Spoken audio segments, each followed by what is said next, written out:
শোনেন, আজকে আমি আপনাকে একই ধাঁচের কিছু প্রশ্ন করব, বুঝছেন?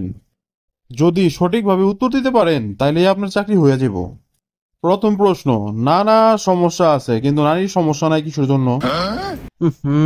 স্যার কেমন জানি উল্টা পাল্টা প্রশ্ন করতেছে, কেমন প্রশ্ন করতেছে?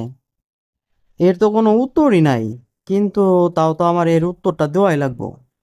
স্যার শোনেন, আগেকার দিনে মহিলারা বেশি সমস্যা করছিল না, বুঝছেন? একদম নরম প্রকৃতির মানুষ ছিল, আর ছেলে মানুষরা বেশি ডিস্টার্ব করতো, সমস্যা করতো। আর তখন থেকেই চলে আসছে নানা সমস্যা। আর নারীরা চুপ করে ছিল, এর জন্যই তখনকার নারীদের কোনো সমস্যা ছিল না। হুম, আচ্ছা বলেন, সিনেমা আছে কিন্তু সিনে বাবা নাই কেন? স্যার এটা একটা সহজ প্রশ্ন স্যার।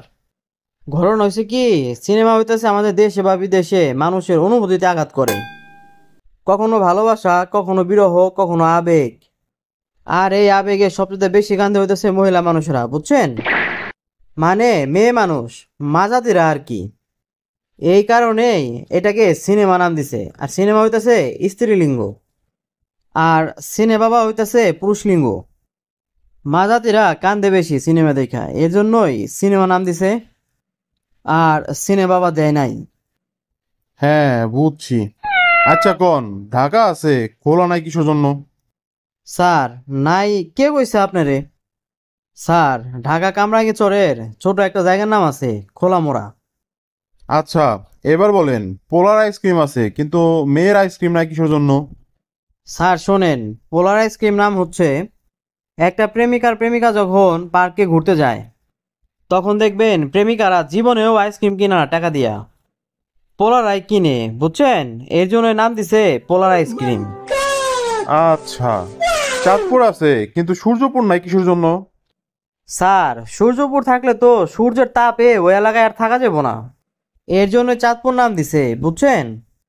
আচ্ছা বলেন, গায়ে বান্ধা আছে কিন্তু ছাগল বান্ধা নাই কেন? স্যার এইটা তো আরো সহজ। কারণ গাই যেখানে বাইন্ধা রাখবেন, ওইখানে আশেপাশে যত ঘাস আছে ওগুলা খায়া পেট ভরে দেয় গায়ের। কিন্তু ছাগল, কথায় আছে না, পাগলে কিনা বলে ছাগলে কিনা খায়। ছাগল তো এক জায়গায় থাকে না, এক জায়গায় খাওন দেওয়া হইব না। ওরে বাইন্ধা রাখলে তো কাম হইব না, ওরে সাইডে থুয়া লাগবো। স্যার এই জন্যই গাই বান্ধা আছে, ছাগল বান্ধা নাই। আচ্ছা কোন, ধানমন্ডি আছে চালমন্ডি নাই কেন? স্যার এতক্ষণ আমারে যা যা প্রশ্ন করছেন এগুলা সবই হইতেছে প্রায় বিপরীত শব্দের মতো, বুঝছেন? কিন্তু ধানমন্ডি আর চালমন্ডি এটা তো বিপরীত না। ধানের ভিতরেই চাউল আছে। ধানমন্ডি কওয়া মানেই ওইটারে চালমন্ডি কওয়া, বুঝছেন? এর জন্য আলাদা করে চালমন্ডি নাম দেয় নাই। হুম, আপনি তো সব প্রশ্নের উত্তর কৌশল হইতেছেন। এবার লাস্ট প্রশ্ন, কোন, হাতির ঝিল আছে কিন্তু ঘোড়ার ঝিল নাই কেন? স্যার এরা তো আরো অনেক সহজ স্যার, চাকরি মনে হয় আমার হয়েই গেল।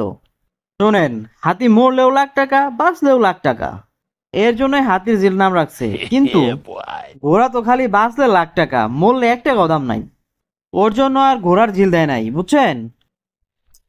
আপনার আমি কোনোভাবেই তো আটকাতে পারলাম না। যান, চাকরির আপনার কনফার্ম। প্রিয় বন্ধুরা, আপনারা লাইক, কমেন্ট ও শেয়ার করে আমাদের পাশে থাকুন। আপনাদের একটি লাইক ও কমেন্ট আমাদেরকে নতুন ভিডিও বানাতে অনেক উৎসাহ জাগায়।